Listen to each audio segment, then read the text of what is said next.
Welcome back to WorkWoman.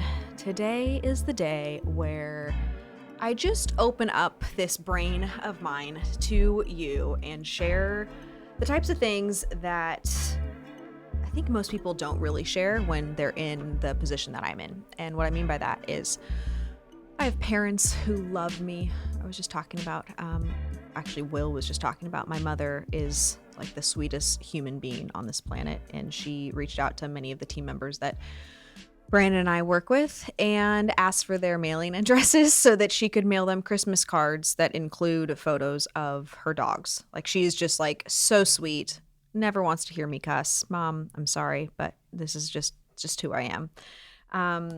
But so for me, I have parents who are very involved, and I think I actually they're just conservative. So I used to just not really know what the boundary was because I never wanted to not have them be proud of me. And, speaking with vulgar language or having like this grit and challenging people and being hard on people, I always shied away from it. It had nothing to do with my parents, but just they were who they were. So I thought that I needed to be that way too. Neither of them really cuss. And so anyway, I have the first group, which is the parents. I have the second group, which is a bunch of team members. Like, there are team members who trust me and Brandon to guide and lead this organization. And I also have clients who listen to this. Hopefully most of you are clients because this is something that I'm going to direct you to. But I guess what I'm trying to share is there are so many people in all of our lives that we can use as reasons for why we shouldn't be ourselves, and talk about the things that really motivate us or move us into action, or like the grittier stuff. And instead of placating those things and saying, okay, like I'll just kind of live in this bubble, I don't really want to do that, because I don't think that that's what you want to truly hear, even if, Mom, you are the one that's listening to this, and because I know that you're not really wanting to hear this stuff. But what I want to talk to you guys about is my phone screen. I talked about this 2 episodes ago. If you haven't listened to 2 episodes ago, which was episode 26, 4 ways to motivate your lazy ass, I mentioned my phone screens in there, but I didn't really get too much into it. So this is what it says. My phone screen currently, I can like hold it up for people watching. My phone screen says, be a hardcore motherfucker. You're like, wait a second, Natalie, you have a WorkWoman podcast and your phone screen says be a hardcore motherfucker. On the onset, you might not even think that I am that hardcore. And I even wrestled with this the other day. I was like, man, am I really hardcore? I think of people who are hardcore of like ultra marathoners or people who do like crazy athletic things. Me with my blonde hair and my jewelry and the dainty things that I do, my long fingernails, you might not think I'm hardcore. And that is part of why I want to talk to you guys about this today, because especially if you're my female audience, this is called WorkWoman because I do connect and resonate and want to be around women who have gone through the same struggles that I have. And the struggle that I've always had is that I'm supposed to be dainty and looked at as somebody who fits inside this box and says yes and takes the notes and just works in this confinement that I have created for myself. And I could blame society, I could blame a whole bunch of people or just outside things, but ultimately it is 100% on me. And I was listening to a podcast the other day where it talked about being a hardcore motherfucker, and it resonated. Like, as soon as the podcaster said that, I was like, fuck yeah, that is me. I am so intense. Brandon sees this mostly, but I'm gritty in the inside. That sounds even weird to say, but I use things that have happened to me in the past. I use experiences and interactions that I've had to really just fire me up and to overcome all of the bullshit so that I can be the person that I am today. And I'm very proud of that person. I've worked so hard to be that person, but nobody sees those sides because A, I don't really talk about it, and B, I'm here to teach something. But in the teaching, what I realize is I want to be looked at as someone who is hardcore as shit. Will's even laughing because that just came out as like a funny, like, it's something that I'm so uncomfortable even talking about because it's so outside of what most people look to me as a professional female in business who like works in this certain way. And yet the things that I have overcome, and this is where it comes back to you, the things that I know you've overcome.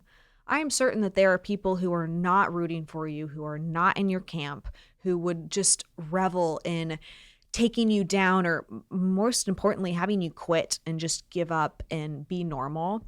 I have those people, and I know you do too. And for me, this reminder, I check my phone. I could look at my insights, but I probably check my phone 40 times a day, 50, I don't know, 100, who knows. Every time I'm about to go into an interaction where I might want to be this idea that I have of myself of like, oh, this is the right way to do it. And women do these things this way, and men can be aggressive, but I can't be a bitch or come off strong. Like, I check my phone and I remind myself who the fuck I am and what I want to show up as to this team and the example that I want to set to other women. And I think about often if I had a group of women who are in college or little Natalies that were around me, who is the type of person that I would want to show up for as an example of what the future can look like. And I started this by saying that I'm really proud of myself for who I've become. And that has been a combination of so many incredible mentors and people in my life. But there weren't a lot of people who were kind of giving me these secrets and these insights to say, hey, it's okay to say, fuck 'em, like do your own thing and listen to yourself. And that is not, again, to say that I didn't have incredible people in my life who did push me in certain ways that I just like needed and I'm so appreciative of.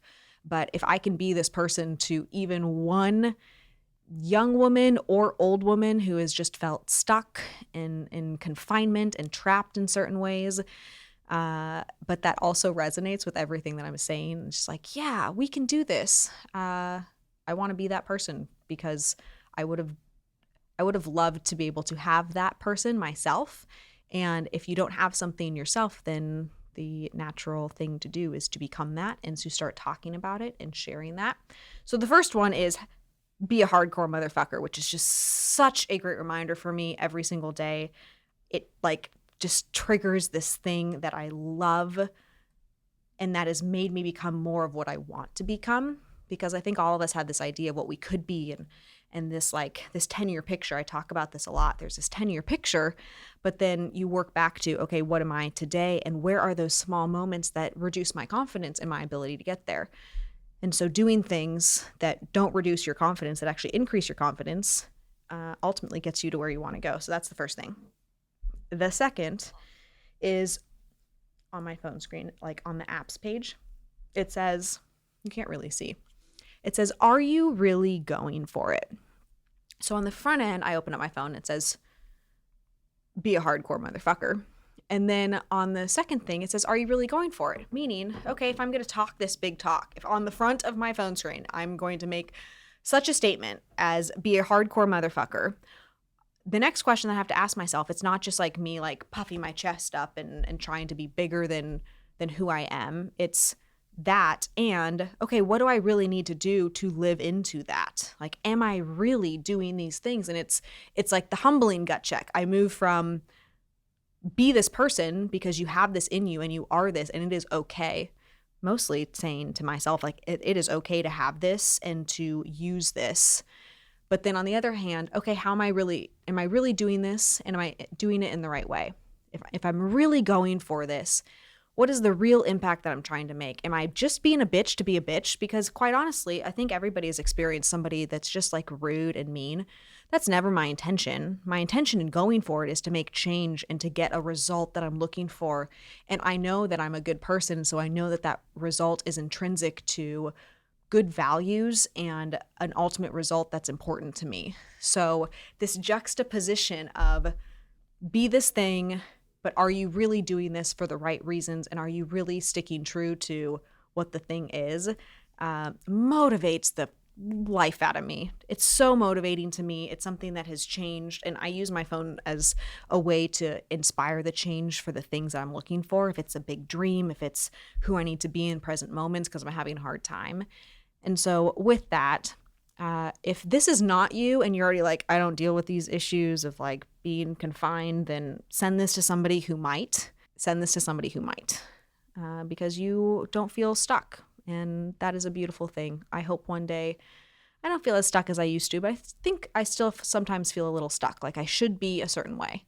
And if you don't, that's beautiful. I can hardly wait to be in that position. If you do feel stuck, or there's somebody around you who you're like, man, I just know that they aren't quite grasping this thing and they're just a shadow of themselves, send this podcast their way and make a little contribution to the world from that standpoint. So with that, thank you for listening to WorkWoman. I can hardly wait to get back to some business tips, tools, and tricks for crushing it in the workplace next week.